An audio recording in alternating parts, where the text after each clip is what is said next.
Change is needed to fix the border crisis problem.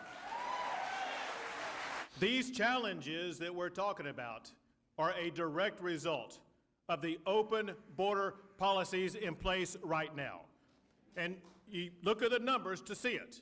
If you compare last April to this April, you see that last April there were about 17,000 people who were apprehended. This April, more than 170,000. That's a 1,000% increase. The same applies for May. In May of last year, there were about 23,000 people apprehended. This May, more than 180,000.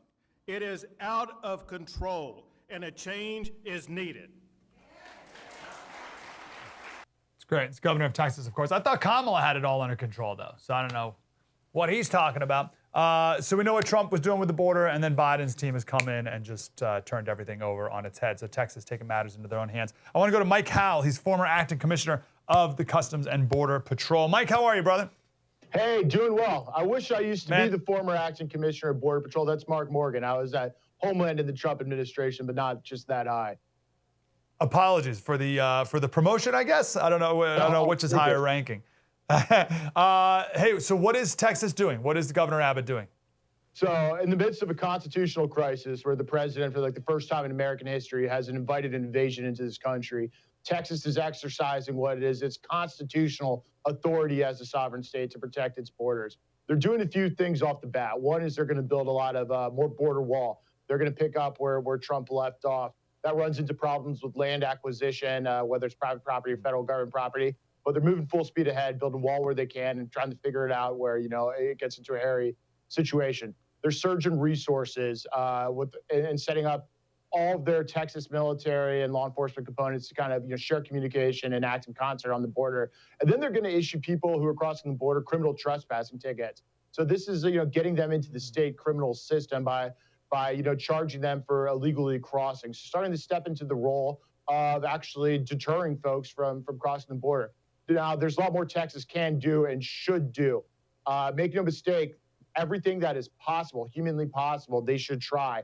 The Biden administration will step in and say, hey, no, you can't do that. You can't secure your own borders. You're enforcing immigration law. Well, you know what? The people of Texas don't care what the Biden administration or their lawyers think because they're being overrun. It is an invasion on their borders, their towns and communities. And so any port in the storm, they're going to have to try everything they can to include, deterring anyone who crosses that border illegally.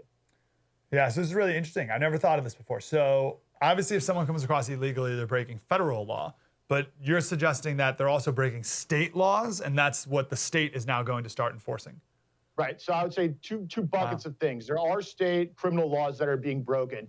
It is illegal to criminally trespass in the state of Texas.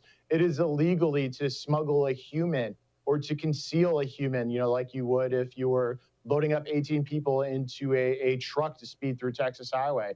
There's all these associated crimes in which, laws on the books are broken.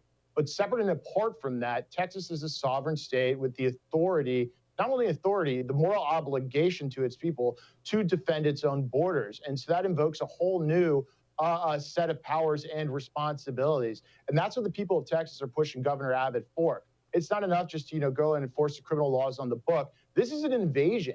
And when there's an invasion, the Texas, Rangers, the National Guard, et cetera, all forces to bear whatever it takes, all of the above.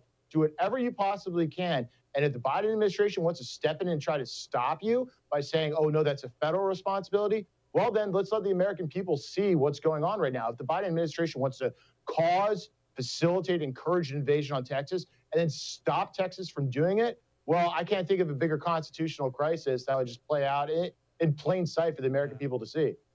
Yeah, good for Abbott for pushing back on this. All right, I want to give you a devil's advocate here and see what you say. So Trump did a remain in Mexico policy. So, and correct me wherever I'm wrong on any of this.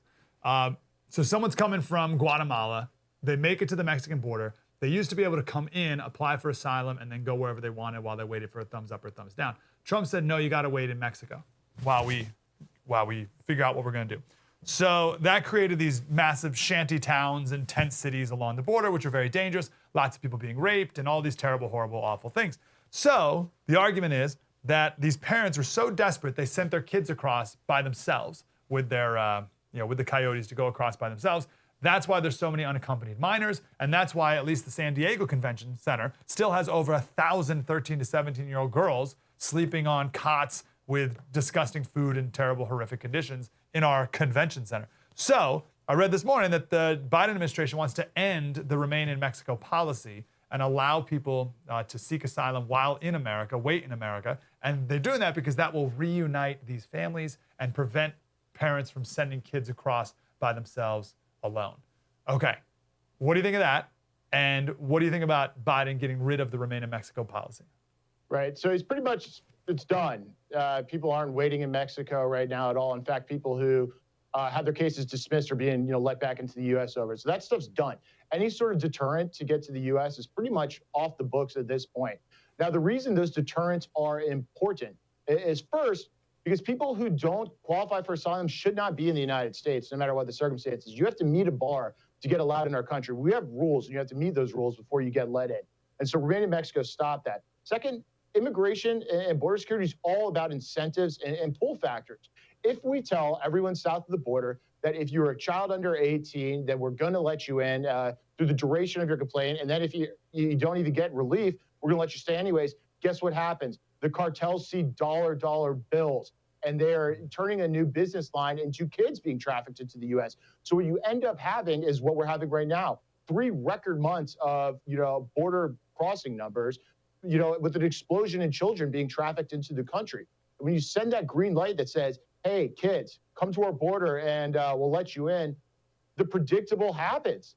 They come in mass numbers, and that causes way more human suffering. We want people to stay in their home countries, find a safe place there. If they want to come to the U.S. legally, go through the legal routes. Last thing we want is set up, these illegal chains of migration where there are these huge cartel-controlled pathways to the U.S. just because, we don't want to enforce our own borders and screw our own country. So we got a minute. The left would say that Trump caused the minors to come across in record numbers because he caused their families to be separated by not letting families come across as a single unit. What do you say to that? I think they need to check their facts on that. I don't think that's true, and I haven't heard any serious person really argue that. What Trump did was he set into place a series of deterrents over time that got the numbers down, and he applied a categorical COVID-era protection. Everyone who came to the border when COVID was raging was not allowed in, regardless of whether you're a single adult, a family, or a child. No one got in under Title 42. The Biden administration whittled that away and said, hey, if you're a kid, you can get in. And so the kids are coming in mass numbers. Trump policies were working. Things were under control. You just played the stats that had the absolute explosion in that. This is the most simple cause and effect that we'll ever get in politics. You had the Biden administration doing all these things, the numbers exploding. So it was working then. It's not working now. It's pretty easy for the American people to see. Wow. That was deep and insightful. I want more of that. Like, subscribe, get more.